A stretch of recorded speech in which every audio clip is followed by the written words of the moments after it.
बिस्मिल्लाहिर्रहमानिर्रहीम। अस्सलाम वालेकुम। क्राइम बुलेटिन के साथ मैं हूं सुंदस खान। शामिल करते हैं हेडलाइंस। कराची के इलाके माड़ीपुर से खातून मोटरसाइकिल लिफ्ट गिरफ्तार, 2 साथी फरार। चोरी की मोटरसाइकिल बरामद कर ली गई। पुलिस के मुताबिक मुलजिमा हुलिये से खुद को लड़का जाहिर करती हैं। मुलजिमा को मजीद तफ्तीश के लिए AVLC पुलिस के हवाले कर दिया गया। लोधरा करोड़ पक्का की 80 साला खातून नहर में डूब गई।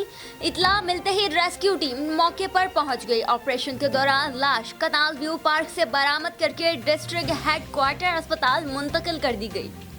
महमूदाबाद कश्मीर कॉलोनी में 72 अफराद का नौजवान पर बदतरीन तशद्दुद। मुसल्लह अफराद ने नौजवान को जल्दी मोटरसाइकिल ना हटाने पर तशद्दुद का निशाना बनाया। तशद्दुद की वीडियो मंजर आम पर आ गई। मुसल्लह अफराद के साथ 2 पुलिस एहलकार भी मौजूद थे।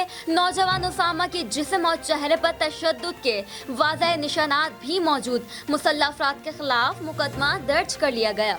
खैरपुर पुलिस की कार्रवाई। पुलिस को मगवी इत्तला मौसूल हुई कि हुसैन नामी लड़का कच्चे की तरफ जा रहा है। SHO टीम मौके पर पहुंच गई और हुसैन वल्द हाजी शहजाद मेमन को अगवा होने से बचा लिया गया। हुसैन मेमन नस्वानी आवाज के धोखे में आ गया था। हुसैन ने पुलिस को बताया कि कुछ दिन कबल अनजान नंबर से एक औरत की आवाज में कॉल्स आई थी। इस औरत से दोस्ती हो गई और बाद में इससे मिलने के लालच में बुलाया था। पुलिस ने बाहिफाजत हुसैन को बुरसा के हवाले कर दिया। फिल वक्त इतना ही। मज़ीद खबरों और अपडेट्स के लिए विजिट कीजिए हमारी वेबसाइट csnlive.tv। इसके अलावा आप हमें फेसबुक और ट्विटर पर भी ज्वाइन कर सकते हैं। देखते रहिए CSN।